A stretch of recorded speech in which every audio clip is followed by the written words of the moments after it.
Fox 5 and Hot 97 present Street Soldiers with Lisa Evers. I'm so glad you're joining us for this episode of Street Soldiers on women in hip-hop history. It's a very exciting time. Females are dominating the music charts like never before and setting new records. There seems to be no limit to their popularity, and they're doing it all on their own terms, building on the foundation set by trailblazing pioneers. This Shantae is here to take care of business, so plug up the... Legendary hip-hop artist Roxanne Shante is rap's first female star. She started out at age 14 in the 1980s as a battle rapper to earn money for her family, and later toured with the Juice Crew.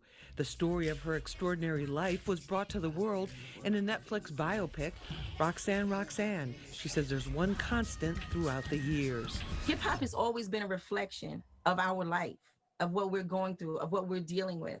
So yes, I would have to say that it is a reflection of what our young women are going through today. Today's female artists master business moves as well as dance steps. Cardi B made history in 2019 as the first solo female artist to win a Best Rap Album Grammy. I don't dance now, I make money move.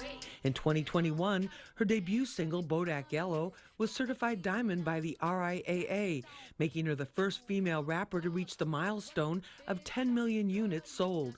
Her song WAP with Megan Thee Stallion is 5 times platinum.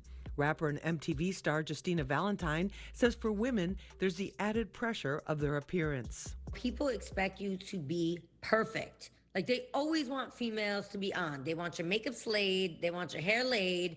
You know, what you have on, how does your body look? God forbid you have a little fat roll. Artists like Queen Latifah, Nicki Minaj, and Rhapsody stand out as artists who made it on their own terms, with their own style.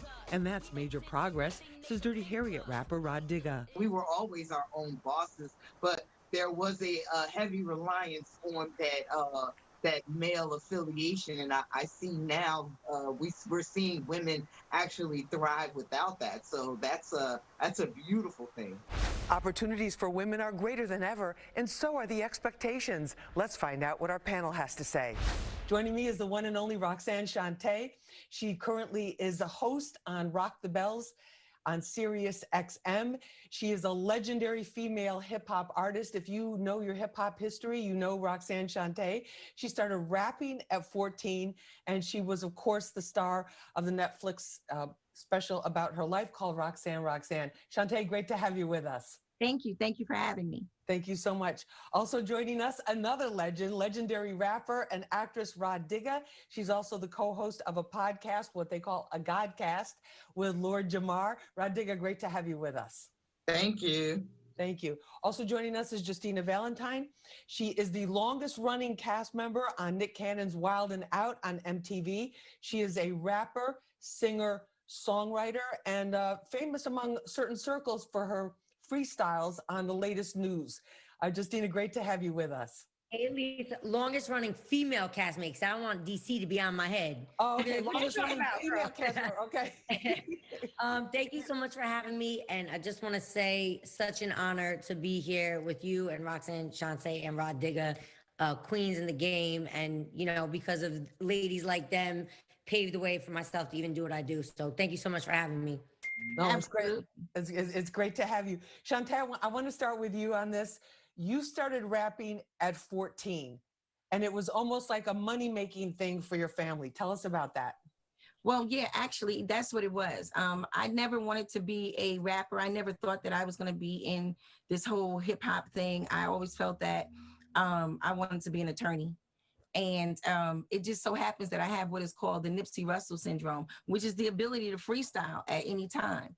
And the next thing you know, I was doing battles and they were taking me around the city. And it actually was like a substantial income for my household, with my mom being a single mom. And it was like, oh, okay, hold up. There's a battle. There's some money. Let me go get it, bring it back, you know. And that's the way the whole situation went. And I'm very proud of that. What did you learn from doing that at age 14? Because wasn't it like a betting situation too? They're like, hey, we got this fly young girl and wait till you hear how she can spit. I learned to always bring somebody bigger than you to collect the money. You know? That's the main thing that I learned. But what I did learn was that when you come into the industry of hip hop, especially as a female, One of the main things that you must do is you must let them know what your talent is. You must put your talent first. You must tell them, like, look, I don't play no games. This is what I'm here to do, so that they take you seriously. Because, everyone is looking for the pretty girl. Everyone is looking for, thinking that, that you're there just to be seen and not to be heard. So you got to make your voice very loud. Definitely. Rod Digger, tell us about your start in the rap game. Wow. Well, my start goes back to Newark, New Jersey. I was part of a Jersey crew called the Outsiders, and we just pretty much battled our way all through the city until we ended up doing a huge collaboration with the Fugees, which ended up on their album The Score, which is like, then sold I don't know how many times platinum. And that was really like the breakout for us. And from there, I signed to Elektra Records through Q-Tip first. A lot of people don't realize I was Q-Tip's artist before I was Busta Rhymes' artist. So I signed my deal with Tip, and a few years later, unbeknownst to me, they were, Tribe was in the process of breaking up. So I think he just put a bug in his friend Busta Rhymes' ear, and I ended up featuring on his album When Disaster Strikes, and I was kind of like the breakout star from there. And ultimately, we put out our crew album, Imperial, and Digga Digga, birthday Rashia became the, you know, the all roads just led, all the algorithms just led to, we need her album first. And then I was able to release my debut album in April of 2000 called Dirty Harriet. And the rest is history. The rest is history. Dirty Harry. What about in terms of being a female among so many men, among so many powerful men and guys who were really at the top of their game at that time? What lessons or what beliefs did you kind of hold on to that helped you navigate through it? Because there were a lot of girls and a lot of young women that wanted to do that and just got sidetracked in various different things or got influenced negatively, didn't have any guidance. What kept you focused? Well, the most important thing for me was I always remained cognizant of my reputation. So I was always mindful everything I did, make sure I don't, sleep with anybody, make sure I don't, put myself in any compromising situations that could be used against me later. And I just stayed, I always looked at the guys as my competition. Like in my head, it was me against the guys. I never looked at the women as my competition. I looked at the men as my competition. And I think it gave me that extra edge, that extra drive. And the guys always took me serious. Like, I think they just knew that when I stepped in the room, like, I wasn't coming to play. Like, you can sleep and think I'm some little naive, oblivious female if you want. You're going to end up getting chewed out on this record. So, it just worked out for me like that. And that was it. Justine, I see you shaking your head when in agreement with what Rod Digger said. What about that for you? Definitely. Well, when she was just saying, like, I don't see, the females as my competition, I'm going against the guys, I can relate to that so much.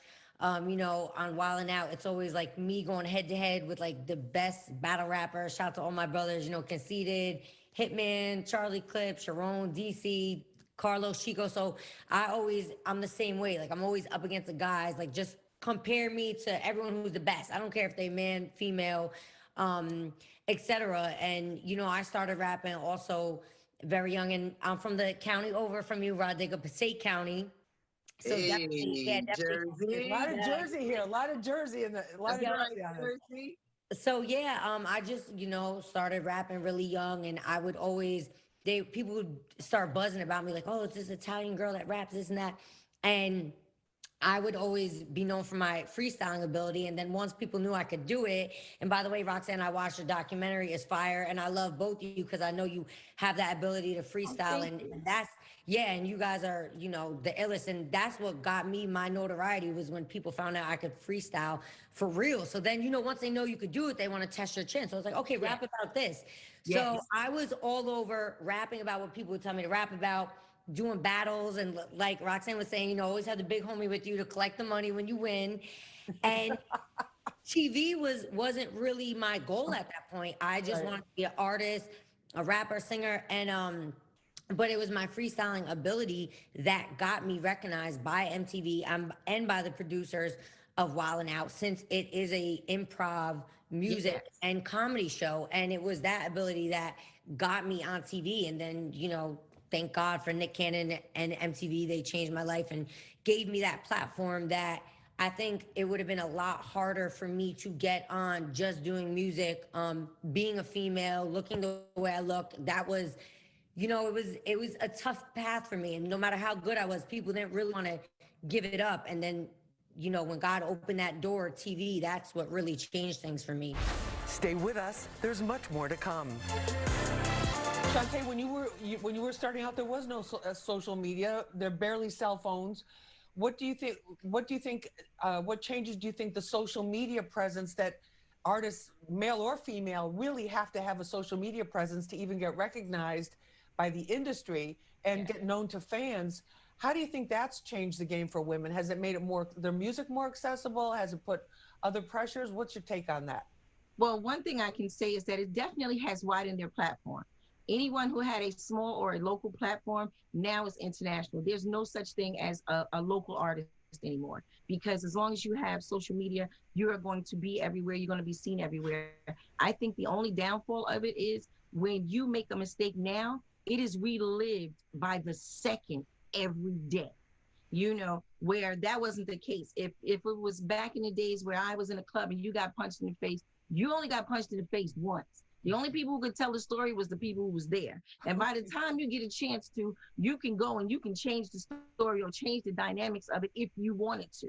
But the main factor is you're not allowed to do that anymore, because someone has captured that and someone has taken your most private moment, or maybe even that moment where you were the most vulnerable, and now you have to relive it constantly. So I think that it means that they need to have a tougher skin now, more than ever, because everyone knows everything. Rod Diggle, what about the accessibility? Because like Shantae said, the platform, social media, and Justina said the social media gives you direct access to so many more fans, and there's there's a lot fewer gatekeepers. Like if your song is hot, if your track is hot, you can put it out there and really generate a buzz on it yourself. But there's also fewer layers of protection. Where do you think that is? I think it's scary, mainly because like the artists nowadays, like they're not really getting groomed with artist development and just being able to handle the pressures of fame. So you have, you have this thing going on now where, oh, the most algorithms, the most views, like these are the things that are gonna blow you up. And if you don't have the proper guidance, or if you don't have somebody in your ear just kind of directing you against the perils of the world, you're finding yourself doing things to get the most views, whether it's good for you or detrimental. Like we've somehow become conditioned to thinking that the most views is the best views. And it's Right. like, but what are you willing to do to get these views? Are you willing to kill yourself? Are you willing to, so, there's a lot of dangers that are coming along with social media. And, just myself being an artist, like it's great to be able to just put something out, especially if you have that following and that name already. It's great that it goes 101 places, but the downside is now every appearance I make, I got to write a different rhyme. I can't take my same verse and go from station to station like I used to do, once upon a time, because it wasn't going all over the place. But, things of that nature, I feel like most artists, especially from my generation, like we are learning how to recondition ourselves and just revamp the protocol that we had to do to promote ourselves. So I think there's an upside and a downside, but I'm scared for these youngins. They're really doing the most to. There's so many wonderful changes happening too. Justina, do you find yourself questioning yourself? Okay, well, why did people respond to this? Because you have a huge following on social media. Why did people respond to this, but they didn't respond to this? And I thought this was so good. Or, are there surprises? How do you handle that and keep your mind right? Yeah, for me, I'm just constantly putting out content. So, like on TikTok, I have like 7 million followers. So, I'm putting out content every day. So, yeah, something might hit a little bit more than something else, but everything's going to hit to an extent. So, I'm not really too worried about it. And I've always been the type, I rather have the slow sizzle. I mean, my grind, even to get on TV and get in the position I'm in, was very, very hard. It was just a lot of opposition, a lot of no's. Didn't matter how good I was, how dope I was, stood on my head. It didn't matter. So I'm very thankful and blessed every step of the way. So I've never been the shoot to the top type. So I'm cool with the slow sizzle of keep going up. So I never want to do anything that jeopardizes, the level of respect I have for myself or that other people have for me. So I'm not jumping out the window for views. Shantae, what about that? Do you think females are taking this seriously? I think they are actually seen as more of a threat than any time ever. And the reason why is because they are definitely your top money makers. So the reason, anytime this industry is ran on money. So anytime that they see whatever type of artist it is that makes the most money, that is the artist that they're going to go after. So you will see so many more female rappers now because someone is saying, okay, listen, right now, female rappers are making a lot of money. We're able to get a lot of sponsorship. They know how to handle their social media. They're able to bring people in, whether it's because a female artist comes with so many more things, makeup, dressing, hair, shoes, you name it. So now it's like, okay, we're able to get so much more out of them. Rodiga, what about that in terms of the way women are, the women's image? Because and also for merchandising, which is a huge part of the music industry right now. There's so many more things that can be merchandised, and the visibility. Women can get visibility a lot faster being on reality show, get a couple million fans of their own, and then decide somebody comes to them, oh yeah, you can rap too, and they get a little song or whatever. A danger that the female rap image is becoming a little diluted. Well, like most of the complaints I hear, real, specifically, I would say would be the diversity as far as like the variations of females that you see on the main stage. I do think that is something that is sorely missed, the balance, because once upon a time you saw your tomboy, you saw your fly around the way chick, you saw your sex kitten, you saw these different variations of women, where I think nowadays we are seeing a lot of the same thing. So that would be the only I would say gripe that most people are having as far as the imagery of women. But at the same token, you got to understand, like we're in a day now where the visual is more important than anything else. Exactly. Right? So that is going to be, that is going to take precedence over everything else. And, it's up to you, the artist, and your team to try to figure out how to cut through that noise and make your art speak for itself, make your brand speak for itself. And when the ones that are successful in figuring that out, we're seeing the results. Shantae, what's your advice for the young ladies? I know you said bring somebody bigger than you to collect the money. We already got that one. Absolutely, but no, I think honestly, I would say, and this is very, very important. As women, we can be emotional. Now, we hate to have that term, and we hate to have that label placed on us. But listen, you need to not make emotional decisions when it comes to your career. Your man can't be your manager. Just because he can manage to make you happy in the house does not mean that he is able to take your career to where it needs to be outside of the home. So you always need to separate that from the beginning. Also, too, never give anybody a position in your career that you cannot do yourself. That means if you have a spare moment, instead of going through and doing all of your makeup tutorials, take a tutorial on a little bit of accounting, so that at the end of the day, if you decide that you want to count your own money, you can do so. If you want to know about management, you want to know about management. You want to know about the promoters that people may be booking you with. Why? In case you need to have those relationships with it. Now, I'm not trying to take every woman out there and make her a rogue artist and say you can do everything yourself. No, but should you ever be in a position to have to do these things, including your hair and your makeup, you need to be able to do that. As a woman, we need to be able to do everything, because you never know when somebody's going to drop the ball just because you're a woman. Thanks for joining us for this episode of Street Soldiers on Women in Hip Hop History. You can watch this episode again and share it with family and friends on our Fox 5 NY YouTube page. I'm Lisa Evers. Remember, use your mind as your best weapon. Let's push for peace, love, and justice for all.